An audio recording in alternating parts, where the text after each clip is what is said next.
Nogales promovemos nuestra comunidad y su gente, y lo hacemos con mucha pasión, pero sobre todo con gran corazón. Con decenas de seguidores nuevos cada semana en nuestras redes sociales y colaboradores claves, estamos convencidos de que lo que hacemos está en el gusto de usted y de nuestra audiencia. Con entrevistas semanales tocando temas diversos de interés social como salud, educación, cultura, negocios, entre otros, nos hemos ganado la confianza de miles de personas de esta maravillosa región, Arizona, Sonora. En We Love Nogales siempre estamos en búsqueda de nuevas alternativas, ideas vanguardistas acompañados de nueva tecnología que nos ayuden a promover y posicionar nuestra ciudad fronteriza de Nogales a un nivel global. Lo invitamos a que no se vuelva a perder nuestras entrevistas, los acontecimientos y eventos más relevantes de nuestra comunidad. Síganos por aquí en We Love Nogales. Transmitiendo nuestra comunidad al mundo.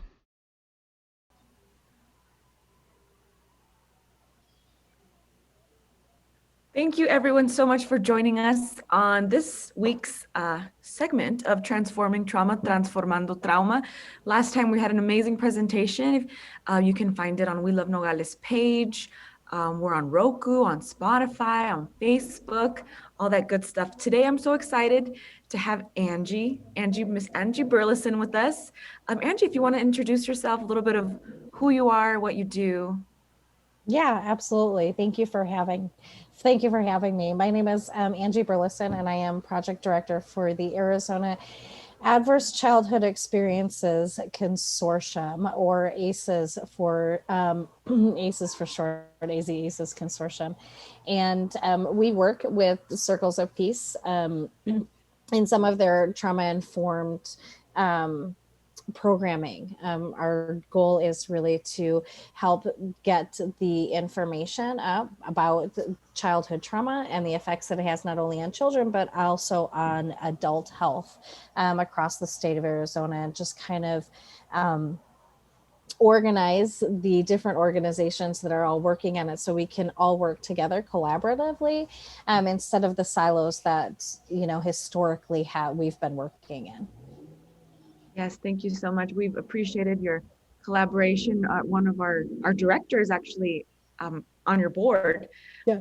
Blanca Costa, and she's found a great community of people who are interested in reaching our community like ours, Latin, Spanish speaking, a border community. So we're really, really grateful for your partnership, Angie, for everything you have poured into us, and we're excited to have this conversation today. I reached out to you last week. I was actually, when I emailed you, I was on the beach. I was on the beach, I was relaxing, and I was watching a family interact. It's kind of funny how life just throws things at you. Yeah. And I was watching this family interact, and I'm like, we're in the most beautiful place. We're on a beach, we're on vacation. And I saw that the dad was like struggling with the teen, like wanting to get her to interact with the family, wanting to get her to participate in what the family was doing. And I was like, there's got to be a better way to reach our youth. Obviously, this teen was not interested. She wanted to be on their phone. She wanted to be, doing her own thing, which we all are guilty of. And we all, there's no guilt in that. But I was like, there's got to be a better way. And I wish I had something that I could share with parents to say, you know what, this, you're not alone if you're feeling like helpless, maybe like your teen doesn't want to be around you, or like your teen doesn't like you, but you're not alone. They're going through things as well, some things that we don't know. So I said, I'm going to talk to Angie. Angie's going to help me figure this out. I don't have teenage kids, but I was like, I'm going to need this information one day. So Angie, what can you tell us maybe a little bit about just this whole topic of parent and teen interaction and communication relationship? Yeah. So I have a plethora of teens. So my biological children are now 22, 21, and 18. I also have my daughter's girlfriend who has lived with us for the past 3 years, who's also 18.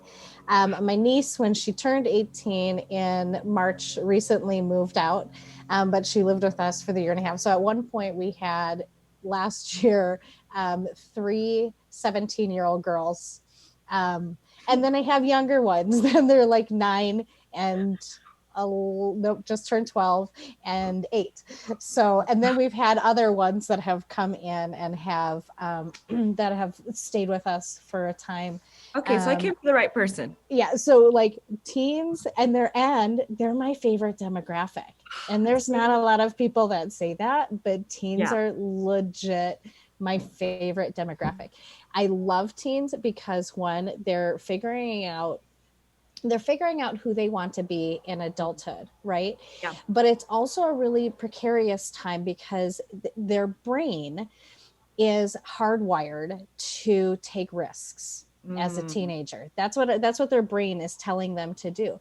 But their brain's doing it for a good reason, right? Because otherwise, honestly, let's think about it. Who would become an adult if our brain wasn't hardwired to go take that risk? Stay in the safety of your house. Your mom's taking care of you. Exactly. Like being an adult as an adult, we all know, is incredibly overrated. Yeah. And so, yeah.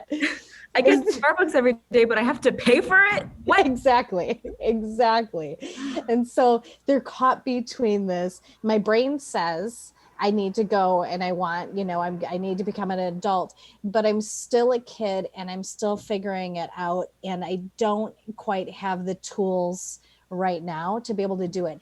And I'm under this, the household, right, where the parents still have that kind of quote control because, we do. And so it's that constant butting of heads between the two. We tell our kids when they're little, like, you can do anything, go out and try it. We want the kids to walk. Yes, be brave, right? Like, go and play on that playground without me. And we're all excited.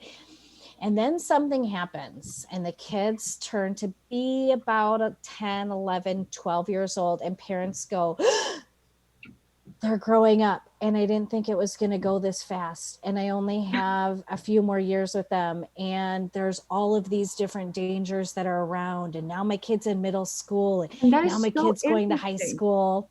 Yeah. And so we start sending a different narrative to the kids. Exactly. And then we start saying, you could do all of this stuff. Wait, nope.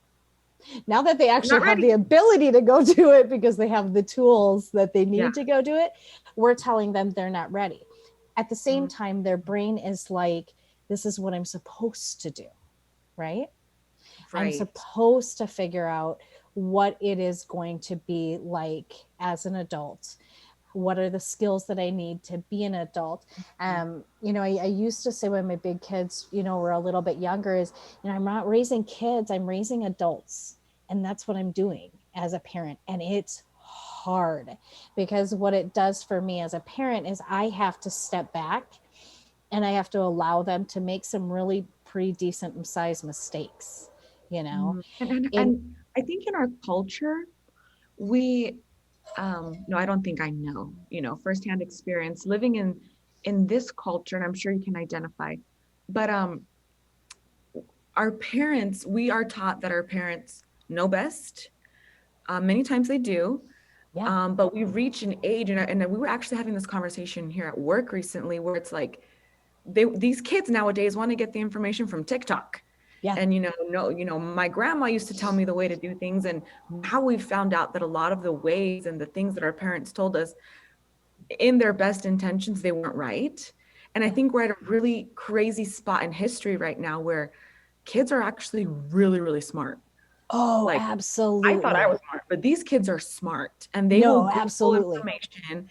So there's like this tension. Yeah. And it's interesting because I have two sets, right? So I have my adult kids who were actually raised semi without technology, right? My oldest was born in 1999. Yeah. My next one was born in 2000. And so they had some technology growing up, but nothing like my 9-year-old does, right? Because my 9-year-old technology has just been it since he has come into this world. And even with our older kids, one of the key things, growing up, we only knew what our parents told us. We only knew what was going around in our town, right? even like our newspapers that we had, because I'm quite a bit older than you, but our newspapers that we had. We still got newspapers to our house. My dad, I think he still gets them. I love them still to this day, but we still only knew what they were going to tell us, right? Exactly. And I used to, when I would talk to parents, I would say, we have to remember as parents, our generation gap between us as parents and our parents was from an 8-track to a CD. Oh yeah. And that was like, you know, that was it. We have gone from us being parents to our kids from a CD to the Jetsons all coming to life. Yep. And everything that happened to the Jetsons, besides flying cars and living in space, has come true, right? We have, you know, our boss can come in and see us on video. You are in Nogales and I am in Kingman. We are literally in the opposite sides of Arizona, and we are having a conversation that is being recorded and sent to everybody that they have it on their phone and have that accessibility to it. And so our kids, you know, not only are kids really good at being kind of BS detectors, they have the ability to go and look it up. The problem is there's a lot of misinformation in between kids too, because they're kids, you know what I mean? And as parents, we do have a lot of perspective because we've been there, whether our kids want to believe it or not. We've actually all been teenagers before. Yeah.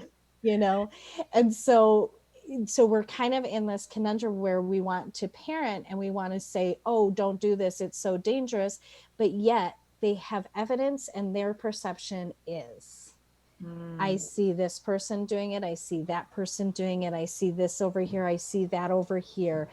And our responsibility as a parent at this point has to rise up, right? And they need more real information because they'll find it, you know? And so our communication has to change a bit. And that's, I think, where we have that kind of, we have that break right now, is that communication gap. What I'm seeing, like from what you're telling me, is that there needs to be, and I think this is, you know, one of the trauma-informed principles, humility on both sides. A humility on the side of the adult, that maybe we don't know everything, and if maybe we know a lot about a certain topic, we need to approach our children and our teens and our youth differently, or these kids nowadays, I feel like they will literally shut us down forever. If we start BSing them and trying to scare them and they will not, there's going to be that break that could be irreparable. Yeah. And that, I mean, and that's kind of where it is, you know what I mean? Is the thing is when the moment that we exaggerate or we lose their trust, and trust for a teenager is everything, right? What does trust look like? A trusting relationship look like in a parent-child relationship? Well, that kind of goes both ways. And it's really hard as parents to kind of give that initial trust, right? Like I was born and raised in the age and time where you will respect me because I am your elder and I am your adult, but the respect never went both ways. Right. And so, right. And so you can't build trust if there's not respect there first. Right. Teenagers are wired to do some really dumb things. They are, but they're wired that way because it helps their brains realize, one, what I'm not supposed to do again. Right. Yeah. And two, you know, where I went wrong, how can we correct it? Because, you know, we talk about self-esteem as like, oh, we just need to, you know, be nice to our kids and all of that kind of stuff. But that's not it. Self-esteem is something that comes from doing, failing, and doing it again and succeeding. Right. And no matter how many times that takes, it's an intrinsic thing. It's something that's inside us. It's not something that somebody can give us. And it's so interesting how you said it's that trying and that failing. And I think about a newborn baby learning how to walk. when the baby's learning how to walk and the baby falls down, the parent's not like, you're so dumb. They're like, come on, try again. But as a teenager, we start trying and messing up and failing. And we do get those reactions from parents. Yeah. Like, why do you do that? Aren't you thinking? What happens in a parent when a child becomes a adolescent, young adult? What happens as a parent? Maybe some parents are listening and maybe they're kind of going through that and they're like, what happened? How did we get here? Something happened in me. What's that? Yeah, it was called fear. And legit fear happens in a parent when it gets to be, because so parents were hardwired to protect our children. Yeah. And now we have to get to a point where we need to let them go out and make their own mistakes. And we're really scared because honestly, the world that we live in, there's a lot of things that can harm them.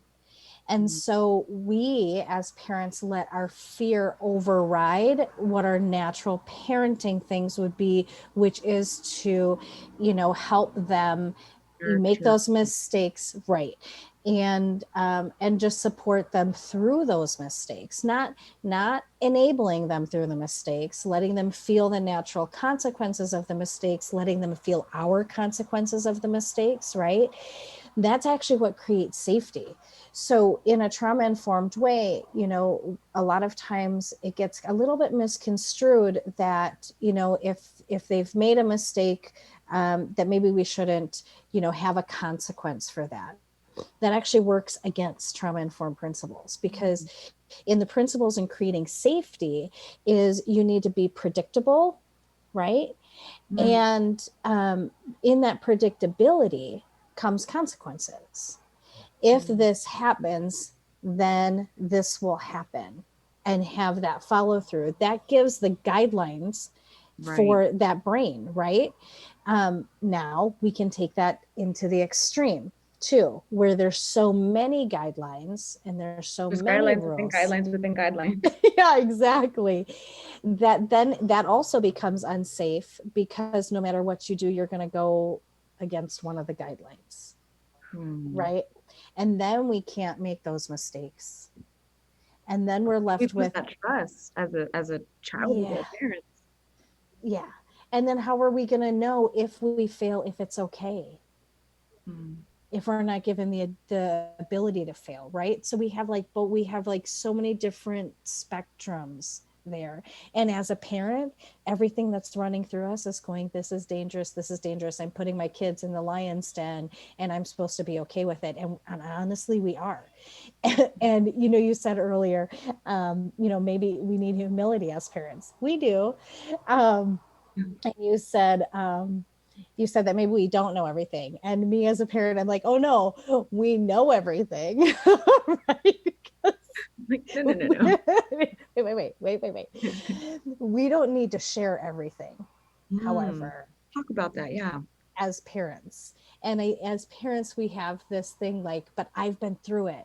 Okay, we went through it 20 years before they're going through it. And we have to remember, when we went through it, there were CDs. Maybe we have the cell phones out, and you know what I mean? The first generation of computers are out. But they have a whole entire different experience. And so a lot of the times I hear the kids, the teenagers say, my parents will be like, well, yeah, like I went through it. Well, no, we went through it ourselves. But we also had a whole entire different experience, and we had different tools, and we had different life experiences than these kids do have now. So while we've been through similar things, we've not been through the exact same thing, right? And I think that's where that compassionate, trauma-informed listening comes in. Yeah. I grew up in a household where my mom would talk a lot. And it was, she had a lot to say. Yeah. And then she would say, and what do you have to say about that? And then I would say one word, and then she'd have something else to say about it, So it was like, do you want me to talk or not? And I love my mom, God bless her. But it's kind of how we grew up. But there's that listening piece that, okay. And I saw this meme. It was so cute. I follow a dog page on Facebook, Sue Me. Yeah. And there was a big, tall dog, and there was a little tiny dog. And it says we all go through things differently. And one of the little tiny dog had the mud that was all the way up to here, and the big huge dog had the mud that was up to its ankles. Like they both the same puddle. Maybe you both went through teenagehood, you both went through adolescence, but maybe you experience things differently. Maybe there's, and I think that's where that listening comes into one another on both sides. Because us as youth, we don't want to listen to our parents. No, but you're programmed not to. That's the thing. That's the thing, is you're programmed not to. You have a desire to, because you're still a kid. Yeah. And even as an adult, we want our parents, we just do, but we're actually programmed not to.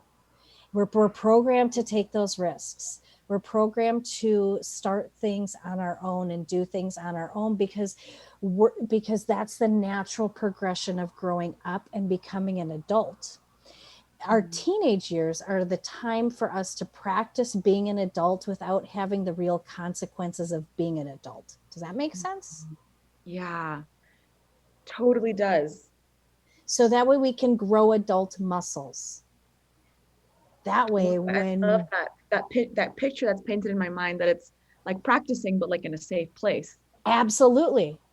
Yes, absolutely. We are practicing being an adult in a safe place where we don't have the consequences of being an adult. Now, we can always take that into an extreme, right? Yeah. But even if we want to look at it in the juvenile justice lens, right? These kids are number one, we're all responding to whatever has transpired in our lives. When we understand trauma-informed care, and we understand the difference between a dysregulated body and a regulated body, when we understand that the things that happen in utero and in our first, years of life, actually all of our years of life, that all of those have an impact on us and the way that we respond. And we understand how that response happens. This is why I like educating parents about adverse childhood experiences and childhood trauma, and even just, what it looks like in affected communities, right? You're in Nogales, you're in a border city. We have immigration, and we have really, really hard stories that come out of that. And it would be great if we actually could just pull ourselves up by the bootstraps and keep on going. That would be fantastic if that was reality, but that's not reality, right? The reality is our body remembers everything in order to keep us safe. Our bodies are hardwired for survival. And so we create all of these little processes to keep us safe. As parents, we had all of the same things too. So now our kids are in the point where they're in danger. We remember what it was like to be in danger. We want to keep them safe. And kids are hardwired to go out for the danger. And if they've had experiences like that in their past, they're going to react in a different way also, right? So what I'm understanding is that being a parent is basically just like, parenting is just like having all your traumas and unhealed traumas just agitated. Absolutely. And kids are absolutely amazing at knowing all of those buttons because they're our children and they've grown up with us. Wow. And and so, and it is. Understanding that, I think, is really important for parents, that, I as a parent could have unhealed trauma. Yeah. Or could have healed trauma, but have lived trauma. And maybe it's not that my kid just doesn't get it or is just, whatever. Maybe they're bringing something up in me that needs to be healed first. Absolutely. Absolutely. And there's no shame in that. And I think this is the thing. Parents don't have support. We're asking our parents to go through something they've never gone through themselves without any support. And parents feel very isolated.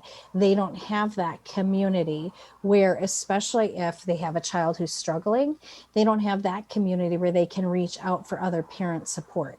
What they have, and this may make some adults a little bit upset, We say that teenagers can't handle social media, but I would counter that. And I would say teenagers actually have a way easier time with social media and the pressures of social media than adults do. And adults have a really difficult time. They actually, Wow. because number one, they didn't grow up with social media. Right? We grew up in a time where we had face-to-face interactions, and there isn't a lot of pretend in face-to-face interactions, right? There's a lot of pretend or on we've social learned media. how to pretend in face-to-face. Well, no, absolutely. But you can still only pretend so much. So much, exactly. In that space, you know what I mean? We can pretend that we feel okay, but when our house is a mess and you're having people over, you're going to see a messy house. On social media, we take a very tiny little snapshot of the one corner of our house that's absolutely immaculate, right? Like you placed yourself there so it looked pretty behind you, right? Yeah. But your whole office doesn't look right. Exactly. Your whole office doesn't look like that. What does it look like behind the thing? Yeah. But as adults, we see that and we're like, oh, they're doing so well. And they're doing so well. Your kids are so perfect. And their kids are so perfect. And nobody knows what it looks like behind those doors. Right? I want to switch gears a little bit here, but and you touched on it, but a parent who's having a child who's struggling. I was recently talking to a mom who was saying, and you know, she's an amazing mom, awesome mom. And I hear this story all the time. They're like, I know I'm a good mom because I have 2 other great kids. It's just the one that I can't get to, the one that's struggling. And they usually say something like, I've done everything I could. Yeah. I've done everything. My child, my teen is the one who just doesn't get it. Help my teen. What do we say to those parents? How can we support them while also opening their eyes? Yeah. So, one, I get it. So, you know, I went through my, you know, list of all of my children. My 21-year-old daughter started self-harming in 7th grade. And we went through all of the cycles. We went through self-harm. We've gone through, promiscuity. We've gone through pot. We've gone through alcohol. We've gone through harder drugs. We've gone through toxic relationships. We've run the gamut on that, right? And each one of my kids is completely and totally different from the other one, and they all struggle with something. They struggle, you know, we've had depression, we've had suicidal ideations, we've had the gamut across, right? And then I said that I had my niece in, and my niece, her father died of a heroin overdose when she was 10, and her mother suffers from mental illness, and so she also has that. We're, you know, we have a cacophony of different things, right, with teenagers. When we as parents value when we value ourselves over how well our children have done, that puts a lot of responsibility on our kids. Our kids are not responsible for making us feel like we're good parents. Every person has their own individual journey of how they're going to get into adulthood and then through adulthood. For us as parents, our job is really to kind of equip them with the tools that they need, and every kid is different. So like, I'm a talker too. Like when you were talking about your mama, it was like, oh yeah, I get that. And my daughter taught me, when she was going through the hard times, that the way that I communicated was not the way that she communicated. And I had to respect that. And all of my kids communicate in different ways. And what we do is, the ones that we know how to communicate with, a lot of times, they're gonna have an easier time with us, right? It's the ones that don't know, that don't communicate like we do as parents. We think it's them. But as parents, we need to look at it and say, okay, we're missing. So there's a gap here, right? What are the ways that this kid communicates better? You got to be like an investigator as a parent. Absolutely. As an investigator. Absolutely. And if we take a step back, us as parents, we know our kids the best. We've been with them since they were raised, right? But we have to be able to say, maybe what I'm doing isn't working. And what is it that they need?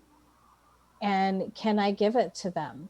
And can I have that conversation? Or maybe I'm just not the best person to talk to them about it, because like you said, with, the children activating the parents, the parents activate the kids too. Right. And so maybe it's time that there's another adult that comes in. There have been times where it didn't make a difference what I said. My daughters, my son, all of them at some point in their life, the last person they wanted to hear from was me. Yeah. And I had to be okay with that. And that's hard, especially as a mama, We're told, society, especially, I'm speaking to the moms right now, but that we have everything that our kids need, that we were made for our kids are made for us, and everything our child needs can be found in mama. But to get to a point where you say, you know what, maybe we need some help, that I think is a lot of humility, but a lot of courage too. Yeah. And the thing is then it's hard because there's not a lot of services for kids either, right? And we kind of look at things like, what does the mentorship look like? Are there other adults within the family? Maybe it's a Tia, maybe it's a TO, right? I do love that idea. Yeah. Maybe it's their friends that have known their kids since they were little too. But this is the thing. When we ask for mentors to come in from the outside also, we have to be able to respect, as parents, we have to be able to respect the boundaries and the trust between their friendship, right? And between their things. So it's not like the parents like, okay, well, what did he say? What did she say? Tell me what's going on. And that's what we want to do, because we want to know. We have to get comfortable as parents giving over some responsibility to other people. And I love that idea. And I can see that working in a community such as ours, where our family units typically are so intertwined and strong. And we do have those comadres and compadres that have been with us and raised their kids alongside our kids. And maybe there's a mom or a dad out there, or a parent, somebody who's parenting a child who maybe says, I don't think I'm ready to take the step, maybe going to therapy or counseling or seeking outside help. But I'm noticing that maybe my child and I are at a place where I feel like you have to put the relationship between you and your child over certain things, like over maybe being right, or over them learning from you. And this is like all coming to my mind right now as you're talking. Like, the most important thing that I'm hearing is like guarding that relationship and that trust and that respect. And the way you get there is different for every kid, and is okay if it's unconventional. Yeah, absolutely. Yeah, absolutely. I mean, if we look back historically, and I mean, honestly, I love Latina families. I just always have. And because you're part of ours. Thank you. Because of the extended family and how important familia is, right? And growing up in, a white home, our family was really important to us, but we didn't have that interconnectedness, right? That we see in a lot of Hispanic and Latino cultures, right? And in their families. With that can come with a lot of problems though, because if they're all sharing all of the information to everybody, then it becomes a very unsafe place for a teenager also. Yes. And I think that's where as Hispanics, we're really good at just divulging a lot of private information about our kids to other people, and it's like, first time, okay. But when you become a teenager, you learn like, mom is not a safe person, because and that's exactly, and the moms want to be that safe person. but we do things that we don't understand are actually harming our relationship with our kids.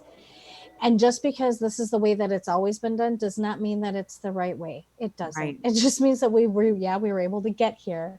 But, you know, I fully live under the mantra that we all do the best that we can with the tools that we have, right? Yeah. And once we know better, we do better.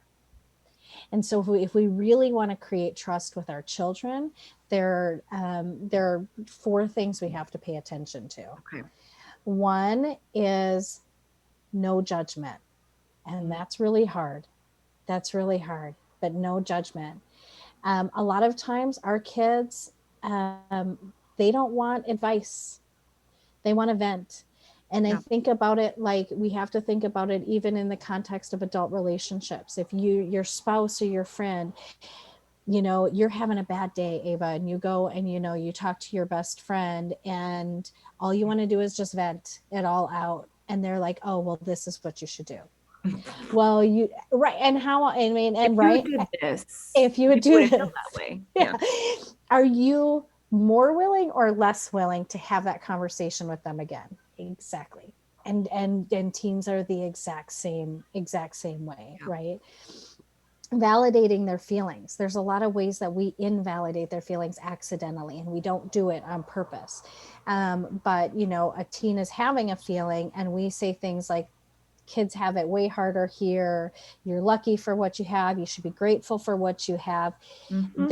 That says to them, it doesn't make a difference how I feel. I shouldn't have these feelings, right? Mm-hmm. And so then we don't share those feelings. We give advice because we really do know a lot of things as parents, because hello, we've had 20 years more of living experience, right? But they're not asking for that. They're asking for you to be a safe space for them to come and vent out all of the things, because a lot of times they just want to figure it out on their own, which is what we do as adults, right? And I think that if we find, like, I feel like, I mean, I think I might have been a teen just like 5 years after you, Angie. Oh, but yeah, sure. Recently a teen. And I feel like we're always kind of testing the waters as teens and youth. Like, we kind of throw a little rock out there and we're like, how's mom going to react? How's dad going to react? Absolutely. And if it's a good reaction, we're like, all right, I'm going to give them a little bit more. I'm going to give them a little bit more trust. And, you know, I think if we create these safe places for our teen and our youth to talk to us, I know for a fact they'll come around and start looking for that advice and start looking for, but it has to start with, we have to create that foundation of safety first. Yeah. And they will use their friends. And I mean, hello, we all did, right? Like nothing we did as teenagers was ever us, right? The cigarettes that were in my glove box as a 15-year-old kid were my friends, you know, fully, like everything was, but it was that testing of the thing, right?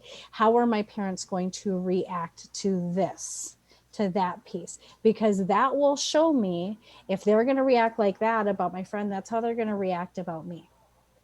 Mm-hmm. And so that whole, like, I'm going to give you a little nugget here.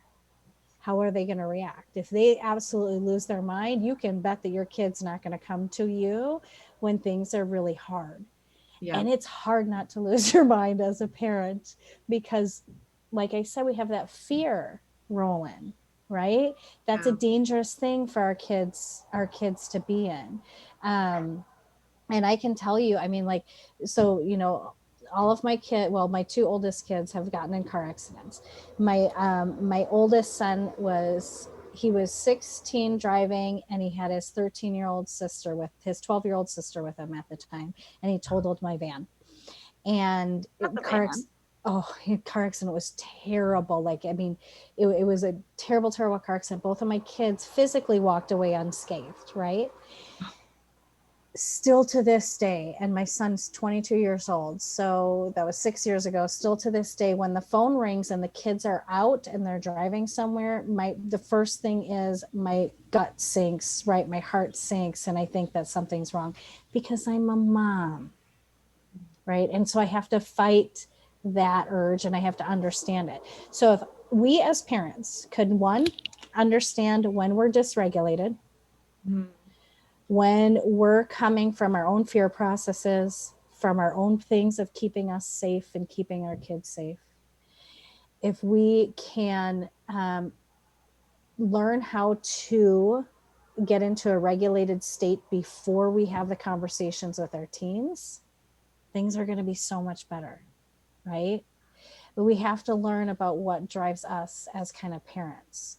An unregulated system can't regulate another unregulated system, but one unregulated unregulate another unregulated. Yeah, and a child can never outregulate an adult. They can't. So if a child is dysregulated and an adult is dysregulated, that child is never going to be able to outregulate the adult. It is the adult's responsibility to regulate.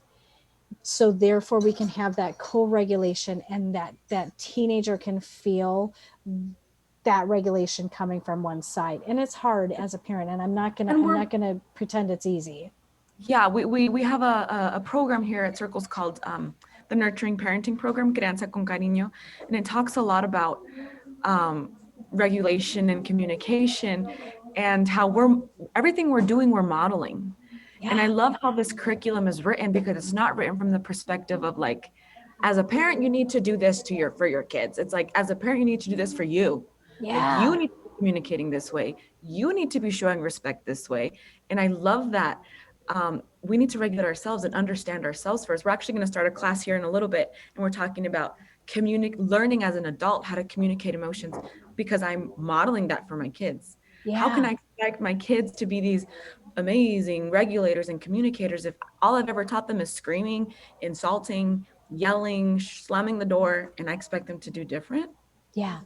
Yeah. So I have a funny story on that one. It's literally my most favorite story, probably of all time, with all my kids.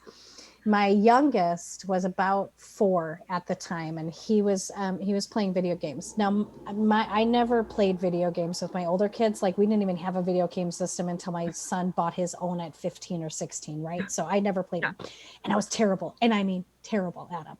So he'd always take the controller from me, and I said, "Listen," I said, "let me try and play this game. And the more I play it, the better I'll get. So that way I can play with you." And he goes, "Okay." I mean, he's like 3 or 4 at the time. And I start playing, and he starts pacing in front of the coffee table and going like this. Oh. And he takes about 4 deep breaths, and he comes over and he goes, "Mom, can I please have the controller?" And I was like, wow. And I handed him the controller. Now, he did not learn to do that, because I was like, when you're upset, you need to take deep breaths. Like, he literally saw that's what I did every time I got completely into it with my teenagers. That's what he did. And we all know, like, still to this day, the kids will be like, "Oh, mom's deep breathing," and they like move, they like seriously like leave the room, because they know, like, that's my way of regulating. And so that was his way of regulating. It wasn't anything that I taught him. That's what he had seen modeled. That is what he saw modeled. And he saw I would take deep breaths, and then I would still be frustrated. However, I would modulate my tone, and I would talk in a little softer, slower space to him. Yeah. And he's like, "Will you please give me the controller?" Right. Clear, direct communication right there. Exactly. But I had to practice that all the time, right, with the teenagers, because I had learned that when I was dysregulated, all I did was further cause a big, huge thing in the house, right? And I was the only one who had the tools as an adult to be able to calm myself down. So I gave myself way more timeouts than I ever gave my children, way more. If my kids did things that they shouldn't have, like when my oldest daughter was caught drinking at her sophomore year in high school, and I had to go pick her up. I was actually working at a rehab at the time, and I had to go pick my daughter up because she blew a .14, in school. And I picked her up from school, and you can imagine as a mom, like I'm, talking on my phone to my sister, like I'm going to kill her. I can't believe this. Why would she do this? I do parent classes there, all of that kind of stuff. Yeah. And I pick her up and I take her home, and I said, I'm way too angry right now to have this conversation with you. I need to go back to work and I need to calm down. And when I come home tonight, we will have a conversation about it. So you gave yourself a timeout. And I gave myself that time to not come from the height of emotion where I was at, which was fear, which was anger, which was disappointment, which was hurt, right? Like I was hurt, you know better than this. And, what does this look like on me as a parent, especially when I'm, I speak at the school, and none of that had anything to do with me. Her behavior had nothing to do with me. Her behavior had everything to do with the fact that she was having a really hard time. And she felt like the only thing that could make it okay was drinking. Yeah. And so I had to step back in order to help her and say, okay, what's going on with her? This has nothing to do about me. So therefore, whatever I'm feeling right now, I need to. That's totally deal with that myself. Absolutely. It's not on her. Exactly, because I'm the adult. I'm the adult. And I need to figure out what is this, what are my emotions? Where are they coming from? How can I get into a space where I can actually have communication with her so we can figure out how to best help her? Yes. And here at Circles, we're restorative practices, and we focus a lot on that taking that moment to see what harm was done and then figuring out a plan together how to move forward and heal and repair what was damaged, and taking that moment. Not everything is a crisis. I say that now because I don't have kids, but maybe everything will. I'll be replaying this later on. I'm gonna save this in my videos on Facebook. But not everything is like an immediate crisis where we need to, like, if your kid is running in the street and there's a car coming at them, yes, scream, hey, get out of the street. But if they pick a candy at the store and you told them not to already, we do not need to immediately react. We can have conversations later. As a parent, I can regulate myself, find out what's going on. And I'm loving all of these. I don't even feel like they're nuggets. I feel like they're big, huge, ginormous burritos of information that you're giving us. And I really hope that parents are tuning in, watching. I want to end here. I think we've got some really great stuff, but I want to give you an opportunity to share about your resources, what you guys do, and we'll share a little bit about what we do here at Circles too at the end. Yeah, absolutely. Thank you. So the Arizona ACEs Consortium, our website is azaces.org. And we have a lot of information on there. We have online training that's on there that you can take. So there's an introduction to adverse childhood experiences. It's fabulous. Yeah, you can see, what that impact of childhood trauma has on us as children, but also as adults, and what that adult health looks like for information for yourself. And the way that I look at ACEs is just getting a family history, right? So just like if we know that we have heart disease in our family history, we may pay a little bit more attention to what our heart does. When we know we have a history of ACEs behind us, we're going to pay a little bit more attention to how is that affecting our systems.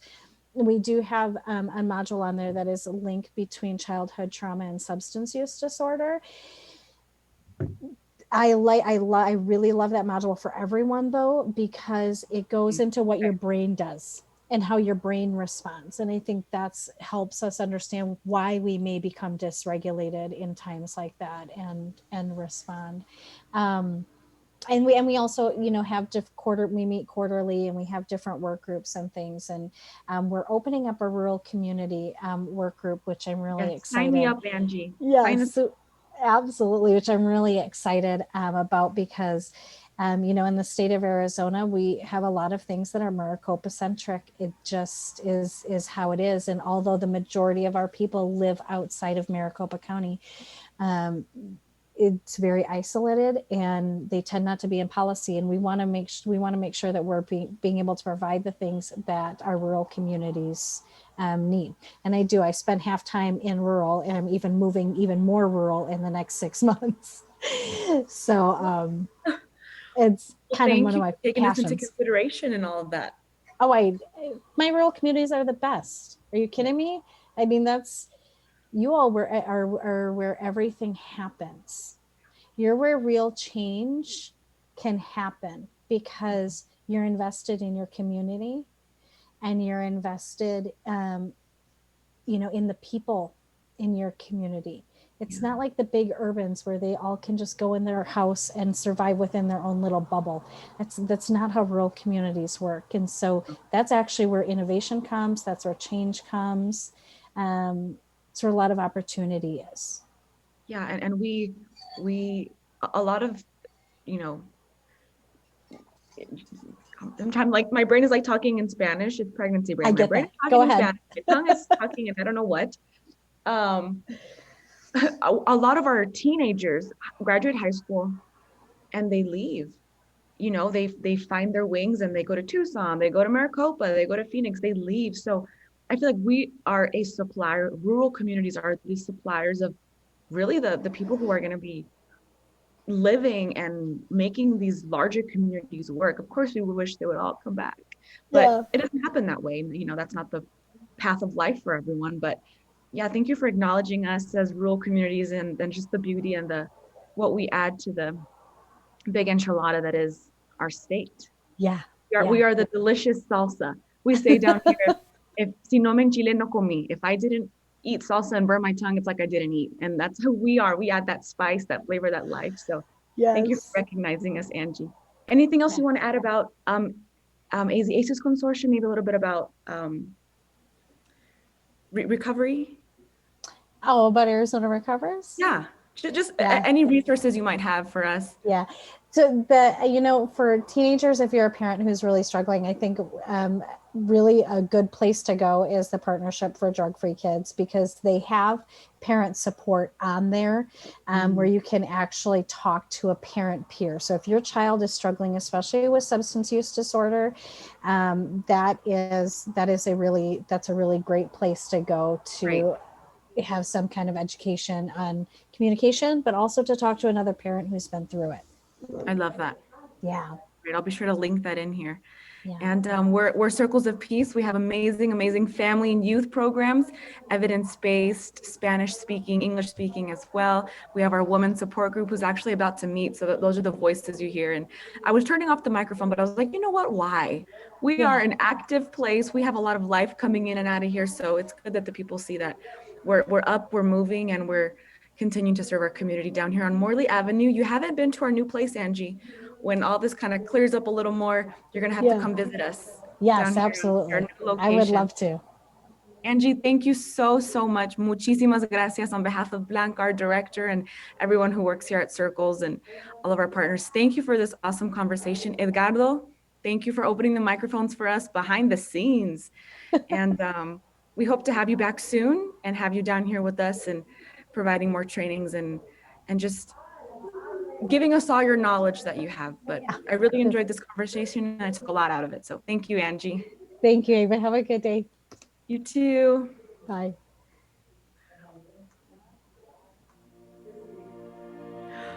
En We Love Nogales promovemos nuestra comunidad y su gente.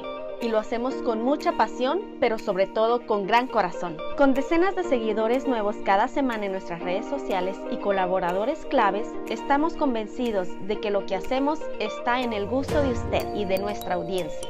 Con entrevistas semanales tocando temas diversos de interés social como salud, educación, cultura, negocios, entre otros, nos hemos ganado la confianza de miles de personas de esta maravillosa región, Arizona, Sonora. En We Love Nogales siempre estamos en búsqueda de nuevas alternativas, ideas vanguardistas acompañadas de nueva tecnología que nos ayuden a promover y posicionar nuestra ciudad fronteriza de Nogales a un nivel global. Lo invitamos a que no se vuelva a perder nuestras entrevistas, los acontecimientos y eventos más relevantes de nuestra comunidad. Síganos por aquí en We Love Nogales.